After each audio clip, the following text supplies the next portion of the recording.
우리 이렇게 한번 인사하겠습니다. 주님의 평강이 날마다 넘쳐나는 삶 되시기 바랍니다. 이렇게 한번 인사하겠습니다. 시작. 주님의 평강이 넘쳐나는 삶 되시기 바랍니다. 아멘. 우리가 살아가는 이 현대 사회를 일컫는 여러 가지 표현이 있는데요. 그 중에 하나가 소위 불확실성의 시대다라고 하는 것입니다. 사실 20세기 초반까지만 해도요, 과학기술이 발달을 하고 문명이 아주 발전을 하면서 모든 인간의 역사가 예측 가능하다. 사람들이 이 모든 이 현상들, 이런 것들을 통제할 수 있다, 컨트롤할 수 있다, 그렇게 자신만만했어요. 그래서 과학 만능주의가 그렇게 19세기 말부터 20세기 초까지 일어났죠. 그래서 여러분, 사람들이 점점 하나님의 존재를 인정하지 않고 하나님의 말씀 대신 인간들이 축적해 놓은 지식들을 의지하기 시작해요. 그래서 이 땅에 정말 인간들이 세우는 유토피아가 만들어질 것이라고 기대를 했어요. 그런데 여러분, 그런 모든 기대가 20세기 초반에 있었던 두 차례의 세계대전으로 말미암아 다 무너져 버렸어요. 1, 2차 세계대전으로 말미암아서 다 무너졌습니다. 여러분, 인류의 평안과 번영과 풍요로움을 이룰 수 있다라고 생각했던 이 과학기술이 사람들을 향해서 서로가 서로를 공격하면서 사람의 목숨을 빼앗는 도구가 되어졌던 것이죠. 그리고 여러분, 시대가 점점 발전하면서 이 모든 이 과학기술의 문명과 발전들이 인간의 통제의 수준을 벗어나기 시작했어요. 그래서 여러분, 소위 이 경제 분야에서부터 불확실성이라고 하는 말이 나오기 시작합니다. 무슨 말이냐면, 여러분, 미국이나 전 세계 경제 역사를 보면 어느 정도까지는 예측이 가능하고 통제가 가능했는데 20세기에 들어오면서부터 이 모든 경제의 어떤 상황들을 통제할 수가 없는 지경이 되어졌다라고 얘기를 하는 거예요. 여러분, 올해 코로나가 이렇게 창궐을 하고 금방 이 코로나 상황에서 벗어날 수 있을 거라고 생각했는데 이 코로나가 이렇게 장기화될 거라고 누가 예측이나 할 수 있겠어요? 어제 또 뉴스를 보니까 코로나 백신이 나온다고 해서 한숨을 돌린다라고 생각을 했는데요. 미국의 달러가 폭락을 하는 바람에 지금 우리나라 수출하시는 분들이 다 지금 죽게 생겼대요. 여러분, 모든 것들이 불확실합니다. 한치 앞을 내다볼 수 없는 것이 우리가 살아가는 이 시대지요. 여러분, 그러다 보니까 현대인들에게 더욱더 많아지는 것이 뭐냐면 이 두려움이에요, 두려움. 그래서 여러분, 두려움 때문에 정신적으로, 신체적으로 사람들이 피폐해져 간다는 것입니다. 여러분, 한 해에 불안공포증 환자가 우리나라에 얼마씩 늘어가는가? 한 해에 약 10만 명 늘어간대요. 10만 명 새로운 사람들이 이 불안, 초조, 여러 가지 두려움 때문에 의사의 도움을 받아서 약물을 사용하지 않고는 견딜 수 없는 그런 형편이 되어진다라고 하는 것이죠. 사실 이 두려움이라고 하는 것은 하나님을 떠난 모든 죄인들이 가지고 있는 인생의 공통적인 문제인 것입니다. 여러분, 성경에 등장하는 수많은 믿음의 사람들까지도 때때로 두려움에 시달리곤 했어요. 오늘 이사야 41장에 나오는 이스라엘 백성들도 지금 큰 두려움에 사로잡혀 있어요. 오늘 본문에 대해서 잠시 말씀드리겠습니다. 여러분, 이 구약의 선지서 가운데 이사야서가 여러분 별명이 하나 있어요. 혹시 여러분 알고 계십니까? 이사야서의 별명이 뭐냐면요, 성경의 축소판이다 라고 얘기를 해요. 성경의 축소판. 여러분, 이 이사야가 모두 몇 장으로 되어져 있는가 하면요, 66장으로 되어져 있어요. 그런데 여러분, 우리가 가지고 있는 이 성경도 66권이잖아요. 구약이 몇 권이죠? 39권. 신약이 몇 권이죠? 27권. 3, 9, 27 해서 모두 66권이잖아요. 그런데 이 이사야서도 66장으로 되어져 있는데요, 전반부 39장, 그러니까 1장에서부터 39장까지는 이스라엘 백성들이 하나님 언약 백성임에도 불구하고 하나님께 불순종했다는 거예요. 불순종할 정도만 아니고요, 하나님을 향해서 반역을 했다는 거예요. 그래서 결국 하나님의 심판을 받게 된다라고 하는 메시지가 1장부터 39장까지 메시지예요. 그래서 1장부터 39장은요, 굉장히 분위기가 무섭고 어두워요. 자, 그런데 40장부터는요, 분위기가 완전히 바뀌어요. 이스라엘이 바벨론 나라에 의하여서 멸망당하게 되지만 하나님께서 고난받는 여호와의 종 메시아를 보내어 주셔서 이스라엘을 회복시켜 주실 것이다, 열방을 구속하신다라고 하는 회복과 소망의 메시지가 이 40장부터 주어지는 것입니다. 여러분, 이사야 40장에서 이사야 선지자가 유다 백성들이 이제 앞으로 바벨론 포로로 끌려가서 고난을 당하게 되겠지만 하나님께서 은혜를 베풀어 주셔서 이제 이 포로의 때가 끝나게 되어 해방하게 된다라고 예언을 해요. 그런데 여러분, 이 예언의 말씀을 들었던 유다 백성들 마음 가운데 여전히 두려움이 하나 있어요. 하나님을 향하여서 불신앙의 질문을 던집니다. 어떤 질문이냐면요, 하나님, 우리를 바벨론에게서 이 바벨론 포로 상태에서 해방시켜 주신다고요? 그러면 저 바벨론이 우리를 그냥 내버려 두겠습니까? 라고 질문을 하는 거예요. 저 큰 나라 바벨론이 자신의 속국이었던 나라가 해방되고 나서 그걸 그냥 내버려 두겠냐는 거죠. 이 질문에 대하여서 이사야 40장 17절 18절에서 하나님께서 이렇게 답변을 하십니다. 그의 앞에는 모든 열방이 아무것도 아니라 그는 그들을 없는 것 같이 빈 것 같이 여기시느니라.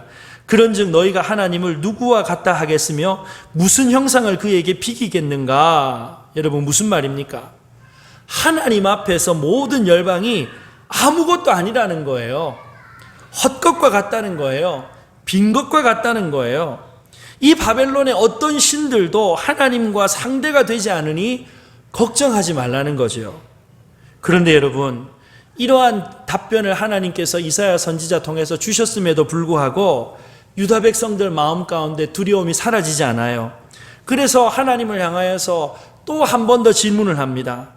하나님, 그렇다면 우리를 이 바벨론으로부터 실제로 구원해낼 능력을 갖고 계십니까?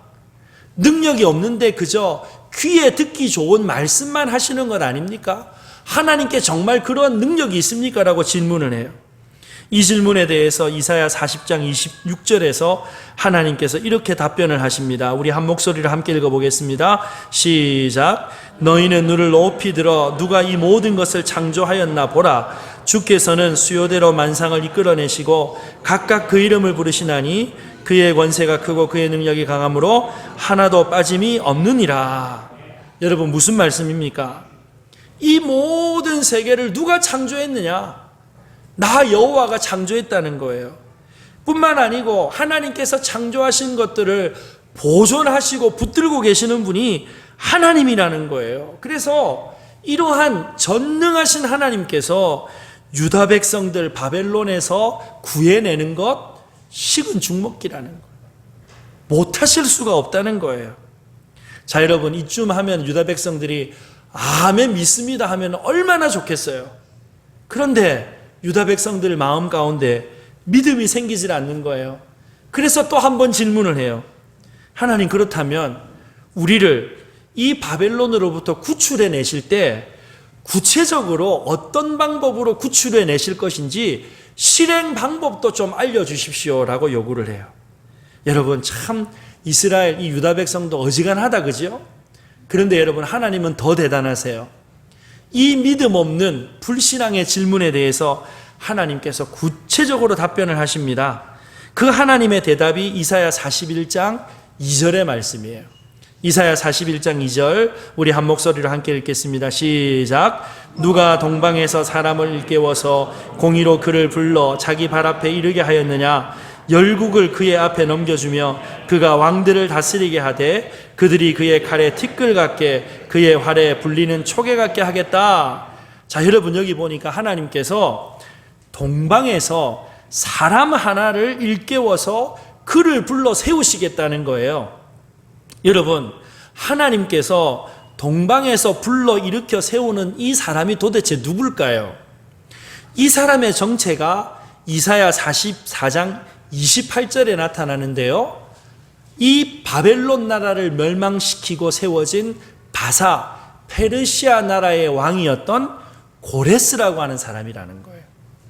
자, 그런데 여러분, 이 이사야 선지자가 여러분 고레스가 나타나기 몇 년 전에 활동을 했는가? 160년 전에 활동을 했어요.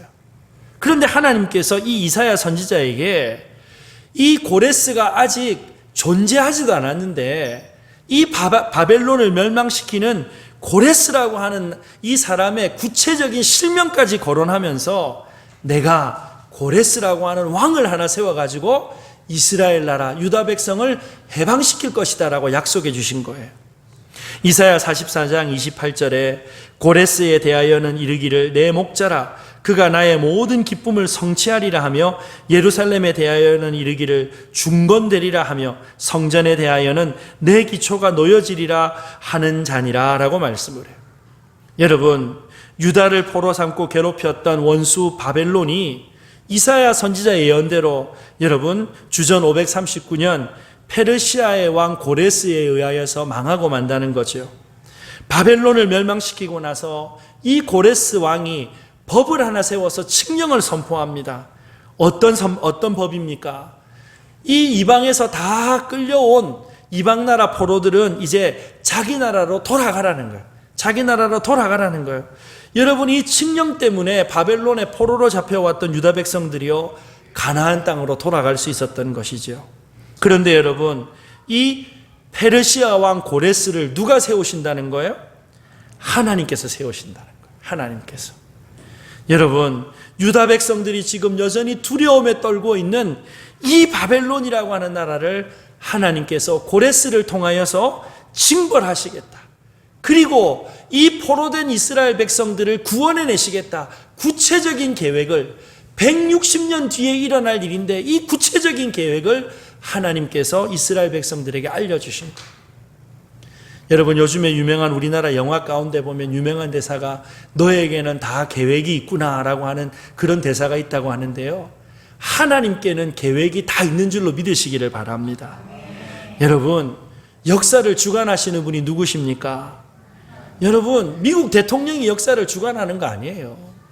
중국에 지금 시진핑 주석이 저렇게 떵떵거리고 있는데요. 여러분, 미국도 중국도 역사를 주관하지 못해요. 전능하신 하나님께서 지금도 여전히 역사를 다스리고 계신 줄로 믿으시기를 주님의 이름으로 축복합니다. 여러분, 이스라엘 백성들은 여전히 믿음이 없어요. 하나님께서 말씀하시는데도 또 묻고 또 묻고 또 묻고. 그런데 여러분, 놀라운 사실은요, 이스라엘 백성들이 질문하면 질문할수록 하나님은요 더 구체적으로 응답해 주신다는 것입니다.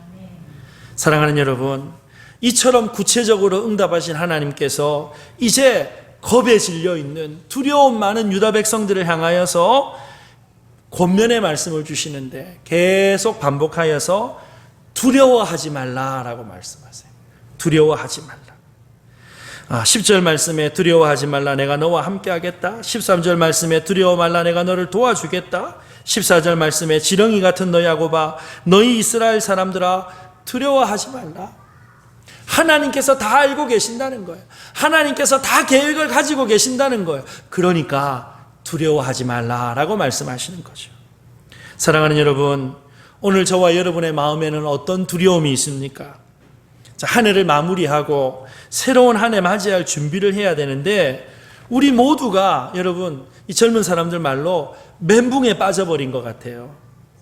여러분, 그런데 한번 생각해 보십시다. 코로나 백신이 보급되어져서 이 코로나에서 벗어나면요 인생의 모든 문제가 해결될까요? 여러분, 그렇지 않아요. 우리를 두렵게 할 만한 일들은요 또 일어날 거예요. 또 일어날 거예요. 그렇다면 여러분, 오늘 이 하나님의 약속의 말씀을 통해서 그의 백성들에게 주시는 하나님의 명령, 두려워하지 말라라고 하는 이 명령에 순종하기만 하면 두려움을 이기는 믿음의 능력을 오늘 저와 여러분들에게 부어주실 줄로 믿으시기를 바랍니다. 여러분, 하나님께서 두려워하지 말라, 한 걸음 더 나아가서 놀라지도 말라라고 말씀을 해요. 여러분, 우리가 이 불확실성의 시대를 살아가면서 하나님 앞에 두려워하지도 놀라지도 않을 수 있는 이유가 무엇인가? 첫 번째로요, 오늘 하나님의 백성된 저와 여러분이 하나님의 소유이기 때문인 줄로 믿으시기 바랍니다. 여러분, 8절에 보니까 그러나 나의 종 너 이스라엘아, 내가 택한 야곱아, 나의 벗 아브라함의 자손아 라고 말씀을 해요. 하나님께서요, 하나님의 백성들을 향하여서 나의 종 너 이스라엘아 라고 말씀을 하십니다. 여러분, 이 이스라엘이라고 하는 뜻이요, 하나님의 방백, 하나님께서 다스리시는 나라라고 하는 뜻을 갖고 있어요. 여러분, 하나님의 통치를 받고 있는 백성이 저와 여러분인 줄로 믿으시기를 바랍니다. 자, 그런데 한 단계 더 나아가서 내가 택한 야곱아라고 불러주십니다. 여러분, 특별히 이사야서 본문에 보면 이 이스라엘 나라를 야곱아라고 많이 부르세요. 야곱아. 그런데 여러분, 이 야곱이라고 하는 이름이요, 영광스러운 이름이에요? 부끄러운 이름이에요? 여러분, 사실은 부끄러운 이름이에요. 여러분, 야곱이라고 하는 말의 뜻이 뭐죠? 발목 잡는 자, 넘어뜨리는 자, 우리말로 하면요, 생사기꾼, 이런 뜻이에요. 그런데 여러분, 왜 이사야서에 이렇게 이 이스라엘 나라의 별명 중에서도 그렇게 부끄러운 이름을 하나님께서 자꾸 부르실까요? 오늘 본문에도 보면요, 버러지 같은 너 야곱아, 이전 성경에는 지렁이 같은 너 야곱아라고 부르십니다. 여러분, 그 이유가 뭘까요? 하나님께서 우리 부끄러운 모습, 우리 연약한 모습 다 알고 계신다는 거예요.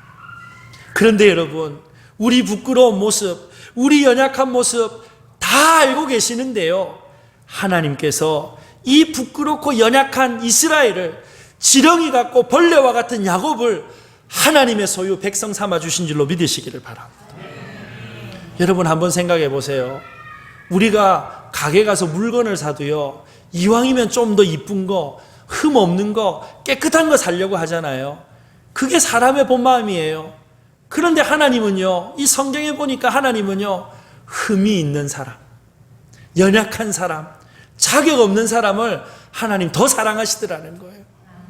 여러분, 그래서 오늘 저와 여러분들을 하나님의 자녀로 불러주시고 택해 주신 줄로 믿으시기를 주님의 이름으로 축복합니다. 이사야 43장 1절에 야곱아, 너를 창조하신 여호와께서 지금 말씀하시느니라. 이스라엘아, 너를 지으신 이가 말씀하시느니라. 너는 두려워하지 말라. 내가 너를 구속하였고 내가 너를 지명하여 불렀나니 너는 내 것이라. 하나님께서요, 이스라엘 나라에 명찰을 딱 붙여주시는데 내 거, 이렇게 명찰을 붙여버리신 거예요. 44장 21절에 야곱아 이스라엘아, 이 일을 기억하라. 너는 내 종이니라. 내가 너를 지었으니 너는 내 종이니라. 이스라엘아, 너는 나에게 잊혀지지 아니하리라. 하나님께서요, 이 자격 없고 부끄러운 야곱, 이스라엘을 잊을 수가 없다는 거예요. 잊을 수가 없다는 거예요. 45장 4절에 가서 보니까요, 내가 나의 종 야곱, 내가 택한 자 이스라엘 곧 너를 위하여 네 이름을 불러 너는 나를 알지 못하였을지라도 너에게 칭호를 주였노라. 여러분, 이스라엘은, 야곱은 하나님을 알지 못하였어도 하나님은 이스라엘을 아셨다는 거예요. 야곱을 아셨다는 거예요. 그러면서 이들에게 칭호를 주셨다. 여러분이 칭호라고 하는 말의 원어의 뜻을 보니까 심볼, 마크라고 하는 뜻을 갖고 있어요. 하나님을 잊어버린 이 백성에게 너는 내 거다, 너는 내 백성이다, 마크를 딱 이렇게 새겨주셨다는 것입니다. 여러분, 하나님께서 마크 새기신 이 나라를 뭐라고 부르시는가? 내가 택한 야곱아라고 부르시는 거예요.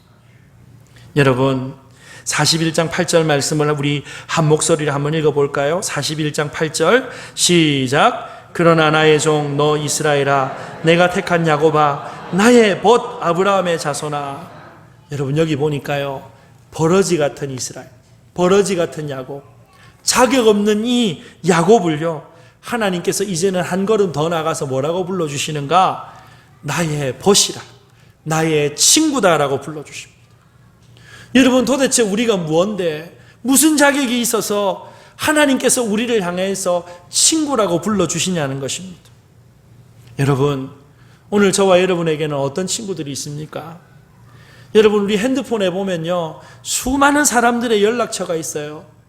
그런데 여러분, 어렵고 힘들 때 그렇게 많은 연락처가 있어도 여러분, 내 마음 이야기할 수 있고 내 마음 여러분 털어놓기 위해서 전화 버튼 쉽게 누를 만한 사람이 과연 몇 명이나 되던가요?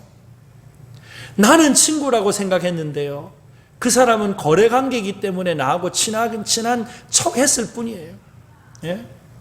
어떻게 알았는지 내가 힘들고 어렵다는 소식을 알아가지고는요, 내 전화 받지도 않아요. 예?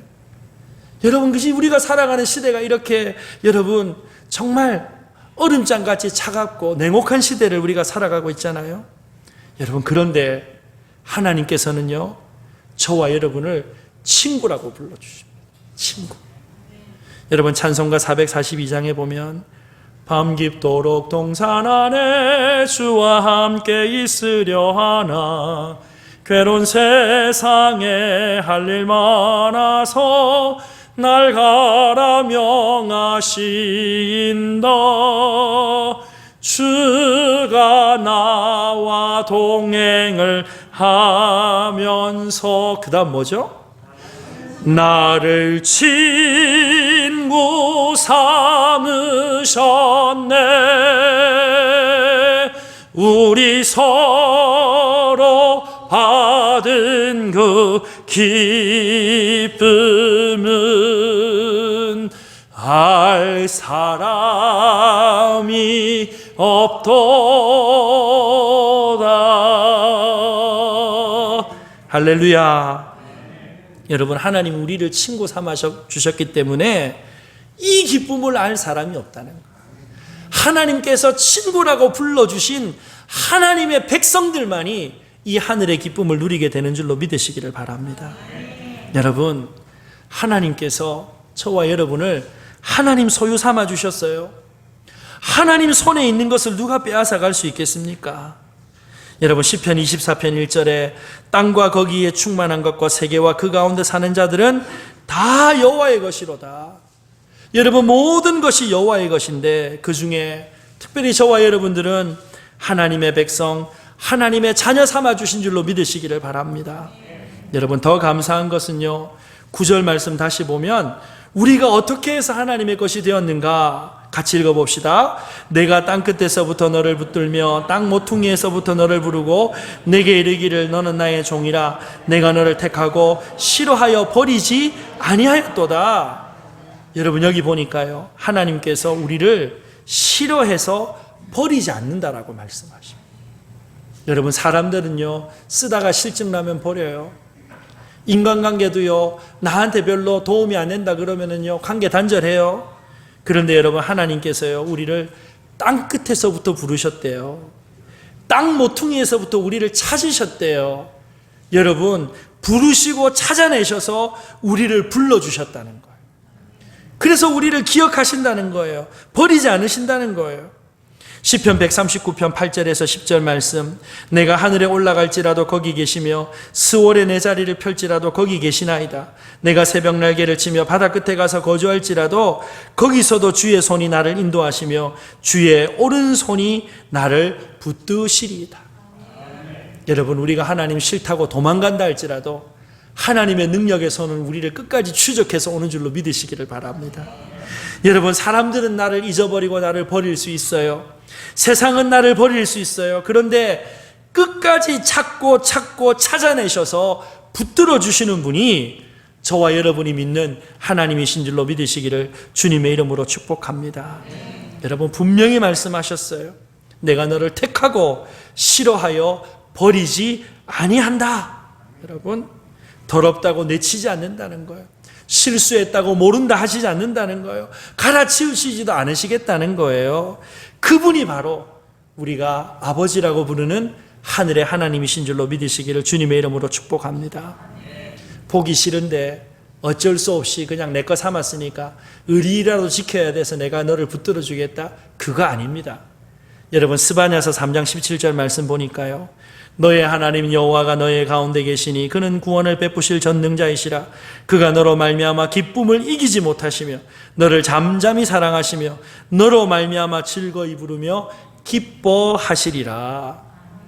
여러분, 할아버지 할머니가 되신 분들 이야기 들어보니까 아들 딸 얻을 때보다 손주들 보면 더 좋대요.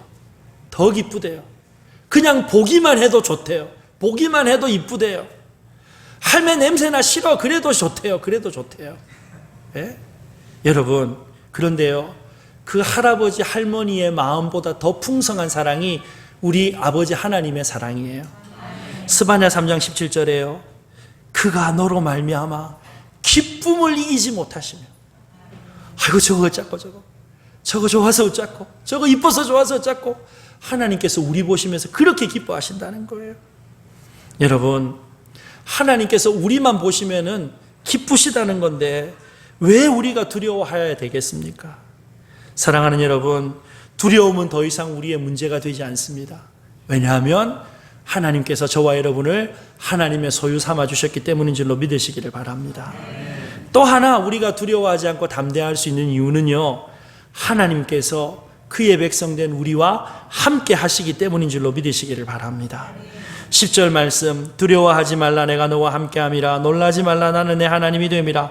내가 너를 굳세게 하리라. 참으로 너를 도와주리라. 참으로 나의 의로운 오른손으로 너를 붙들리라. 자, 여기 보니까요, 내가 너와 함께 하겠다라고 말씀해 주십니다. 내가 너와 함께 하겠다. 여러분, 하나님께서 우리와 함께 하신다, 네 글자로 뭐죠? 임마누엘이잖아요.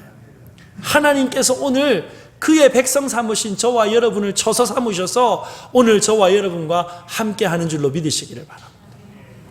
여러분, 세상에서 가장 힘들 때가 언제인 줄 아세요? 나 혼자 서 있는 것 같을 때, 아무도 나와 함께 하지 않는 것 같을 때, 그때가 가장 두렵고 힘든 때 아니겠어요? 여러분, 이전에도 한번 드렸던 예화의 말씀인데요, 아프리카 대륙에 인디언들이 살아갈 때 이야기입니다. 이 인디언 아이들이 성인식을 할 때 아주 특별한 성인식 예식을 합니다. 아버지가요, 이 아들들을 데리고, 여러분, 야생의 맹수들이 그냥 널려 있는, 여러분, 산으로 데리고 가가지고는요, 화살을 하나 딱 주면서, 활하고 화살을 주면서, 오늘 밤 하루 동안 네가 여기서 네 몸을 스스로 지켜야 된다. 그러면서 아버지는 그냥 훌쩍 떠나버린대요. 여러분, 한번 생각해 보세요. 혹시 여러분 밤중에 짐승들 눈빛을 보신 적이 있으신가요? 여러분, 밤에 짐승들 눈빛 보면요, 눈에서 레이저가 나오는 것 같아요.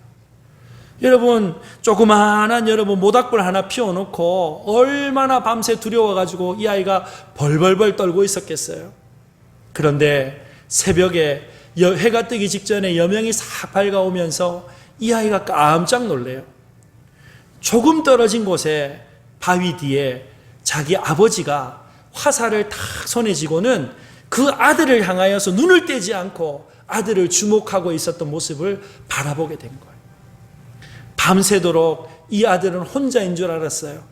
그런데 그 혼자 떨어져 있다고 생각하는 아들을 주목하면서 한숨도 졸지도 않고 자지도 않고 이 아들을 지켜보고 있었던 것이 누구라고요? 그 아버지였다는 거예요. 여러분, 아들이 혼자입니까? 혼자가 아닙니까? 혼자가 아니었어요. 아버지가 나와 함께 했다라고 하는 새벽 여명의 빛이 밝아올 때까지는 아마 아들이 아버지 원망했을 수도 있을 거예요. 어떻게 나를 이렇게 혼자 두고 가지? 너무한 거 아니야? 라고 원망했을 수도 있었을 거예요. 그런데 새벽의 빛이 싹 떠오를 때 보니까 바로 그 지근거리에 아버지께서 나를 지키기 위해서 졸지도 주무시지도 않고 저렇게 나를 지켜보고 있었구나.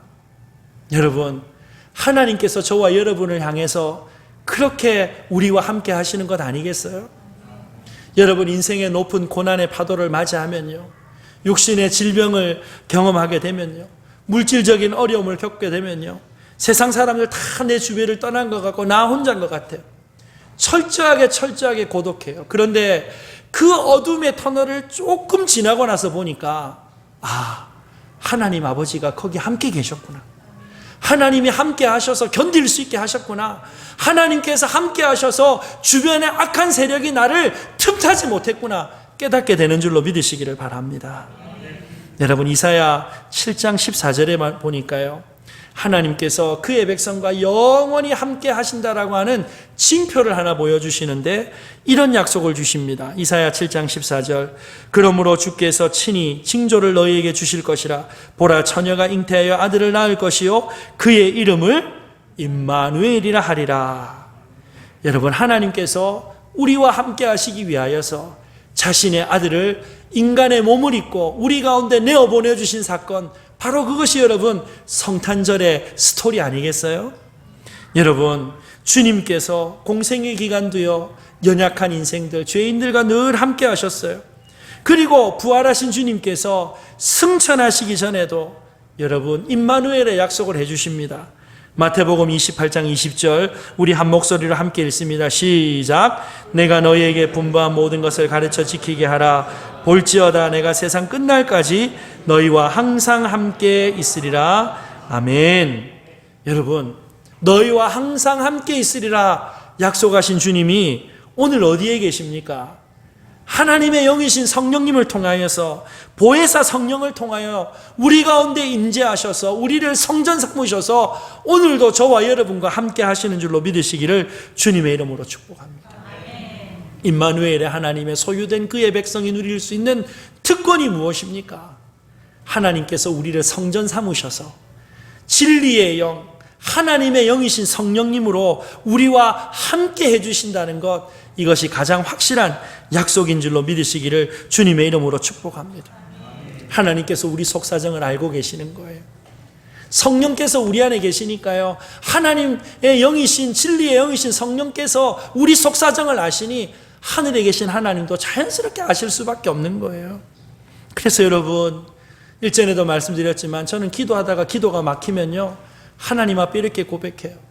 아시지요, 아시지요, 아시지요, 주님. 아시지요, 아시지요, 아시지요, 주님. 여러분, 어떨 때는 30분, 어떨 때는 1시간, 그냥 주님 아시죠, 주님 아시죠, 주님 아시죠. 그러다 보면요, 마음이 평안해져요. 그래, 하나님은 아시지, 하나님은 아시지. 여러분, 하나님이 알고 계신다, 바로 이 사실이 오늘 이 불확실성의 시대를 살아가는 저와 여러분이 이 세상을 향하여서 담대할 수 있는 근거가 되는 줄로 믿으시기를 주님의 이름으로 축복합니다. 마지막 세 번째로, 우리가 이 불확실성의 시대를 살아가면서 두려워하지 않을 수 있는 이유, 우리 하나님이 능력의 하나님 되시기 때문이에요. 여러분, 10절을 우리 다시 한번 한 목소리를 읽어보겠습니다. 시작. 두려워하지 말라, 내가 너와 함께함이라. 놀라지 말라, 나는 내 하나님이 됨이라. 내가 너를 굳세게 하리라. 참으로 너를 도와주리라. 참으로 나의 의로운 오른손으로 너를 붙들리라. 자, 하나님께서 우리를 붙들어 주시는데 어느 손으로 붙들어 주신다고요? 의로운 오른손으로 붙들어 주신다. 여러분, 하나님의 손이 어떤 손입니까? 피조세계를 다스리시는 손이에요. 역사를 붙잡고 계시는 능력의 손인 줄로 믿으시기를 바랍니다. 이 능력의 손으로 우리를 붙들어 주시는 거예요. 시편 121편 5절과 6절에 여호와는 너를 지키시는 이시라. 여호와께서 내 오른쪽에서 내 그늘이 되시나니 낮에 해가 너를 상하게 하지 아니하며 밤의 달도 너를 해치지 아니하리로다. 여기 보니까 하나님께서 오른쪽에서 우리 그늘이 되어 주신대요. 여러분, 하나님은 오른쪽만 좋아하십니까? 하나님은 오른손잡이들만의 하나님이십니까? 여러분, 사실 이 오른쪽이라고 하는 말은 하나님의 권능을 상징하는 말이기도 하지만요, 이 오른쪽이라고 하는 말은 사실 이스라엘 백성들이 동서남북 방향을 표시하던 방향의 하나의 표현이에요. 방향. 여러분, 이스라엘 사람들은요, 동서남북을 표시를 하는데 동쪽을 뭐라고 표시를 하냐면 앞쪽이라고 표시를 해요. 앞쪽. 서쪽을 뭐라고 말할까요? 서쪽? 서쪽을 뒤쪽이라고 얘기해요. 동쪽은 해가 뜨는 쪽이니까 앞쪽, 서쪽은 해가 지는 쪽이니까 내 뒤쪽으로 지니까 서쪽 하는 거예요. 그러면 여러분, 이제 해가 뜨는 쪽으로 내가 바라보고 있어요. 그쪽이 동쪽이면 여러분, 북쪽은요 왼쪽이 되는 거예요. 그죠? 남쪽은요 오른쪽이 되는 거예요. 그러면 여러분, 해가 동에서 떠서 서쪽으로 지잖아요. 그런데 정오가 되어지면요, 이 정오가 태양빛이 하늘 위에 딱 떠 있지 않겠습니까? 그런데 오른쪽에 서서 딱 지켜주면 태양빛이 딱 막아지는 거예요. 그늘을 만들어 줄 수 있는 거예요. 여러분, 이스라엘 나라 가보면요, 여름철에 낮 기온이요 43도, 높을 때는 46도, 7도까지 올라가요.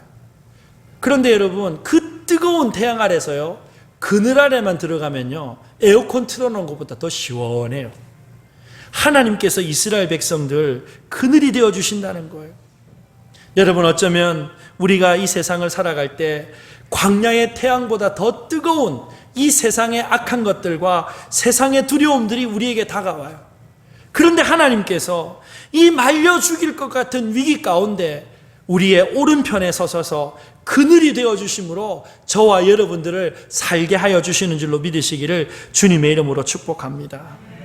여러분, 이 생각이 우리의 마음 가운데 믿음으로 언제나 자리 잡게 되기를 주님의 이름으로 축복합니다.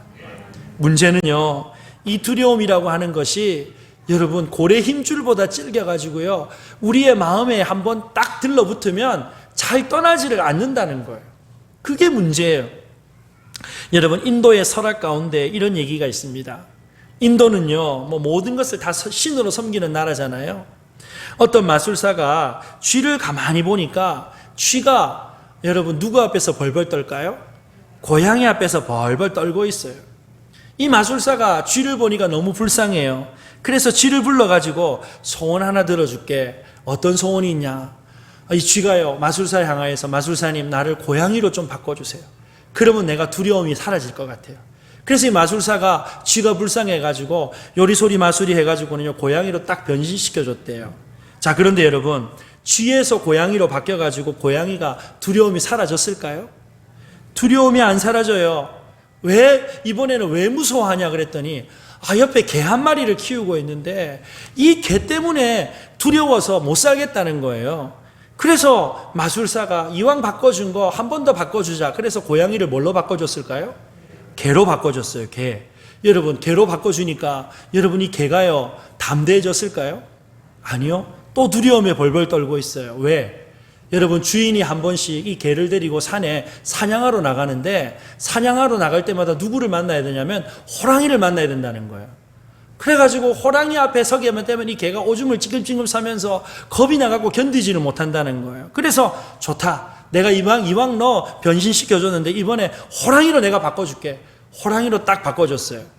여러분, 산중호걸이라고 하는 호랑이잖아요. 두려울 게 있을까요, 없을까요? 여러분, 두려울 게 없을 거라 생각했는데요, 호랑이가 나 두려워서 못 살겠어요 얘기하는 거예요. 왜? 그러니까 사냥꾼이 날 잡으러 맨날 총을 들고 와서 날 겨누고 있다는 거예요. 사냥꾼의 총 때문에 내가 못 살겠다는 거예요.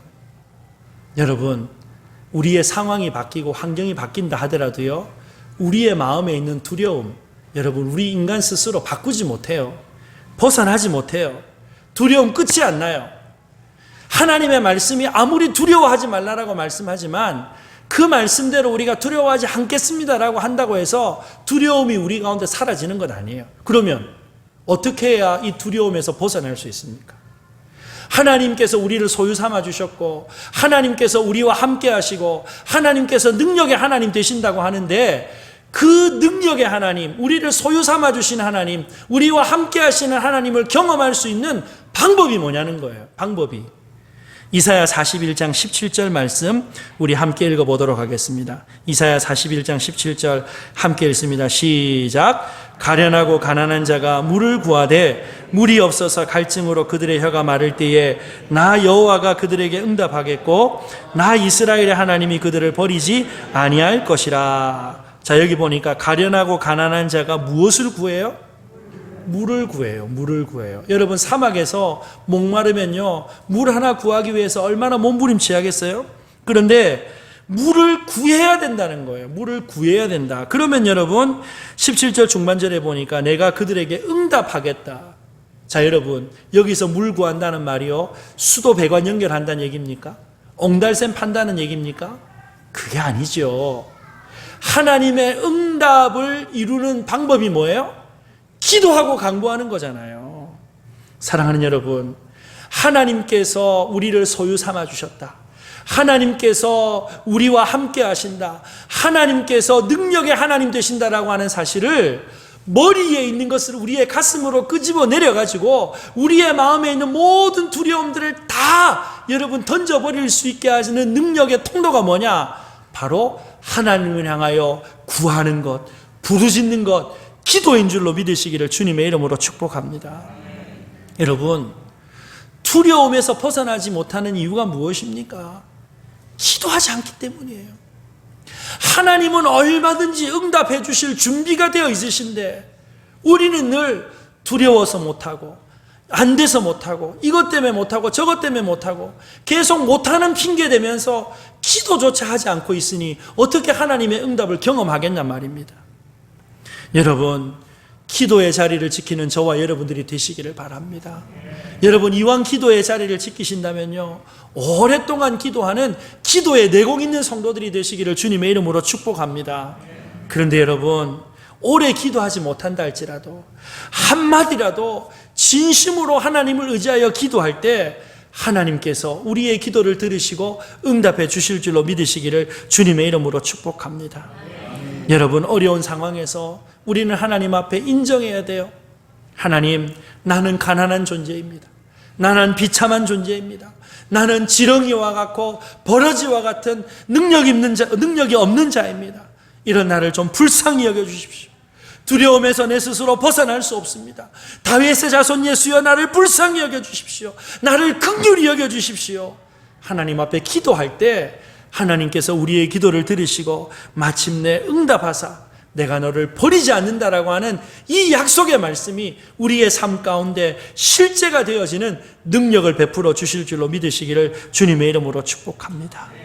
여러분, 크리스마스 시즌이잖아요. 여러분, 아기 예수님께서 이 땅에 처음 탄생하셨을 때 하늘로부터 설교 한 편이 울려 퍼지는데, 여러분, 하늘로부터 울려 퍼졌던 그 설교가 뭔지 아세요? 누가복음 2장 10절에 천사가 이르되 무서워하지 말라, 보라 내가 온 백성에게 미칠 큰 기쁨의 좋은 소식을 너희에게 전하노라. 여러분, 아기 예수의 탄생을 천사가 선포하면서 가장 먼저 뭐 하지 말라? 무서워하지 말라. 무서워하지 말라. 여러분, 십자가에 달리셔서 부활하신 예수님께서 제자들을 만나셔서 첫 번째로 하셨던 메시지가 뭐였어요? 두려워하지 말라. 두려워하지 말라. 뿐만 아니고 예수님께서 부활 승천하시면서도 두려워하지 말라. 계속해서 우리에게 두려워하지 말라라고 말씀을 하십니다. 여러분, 우리가 하나님 백성 되어졌기 때문에, 하나님의 택한 자녀 되어졌기 때문에, 우리를 싫어하여서 버리지 않으시기 때문에, 임마누엘 하셔서 우리와 함께 하시기 때문에 오늘 우리에게 두려움을 벗어날 수 있는 근거를 허락하여 주신 줄로 믿으시기를 주님의 이름으로 축복합니다. 오늘 부르짖고 간구하는 저와 여러분의 기도를 하나님께서 들으시고 우리 가운데 모든 두려움을 떠나가게 하시는 주님의 능력으로 은혜를 베풀어 주시기를 주님의 이름으로 축복합니다.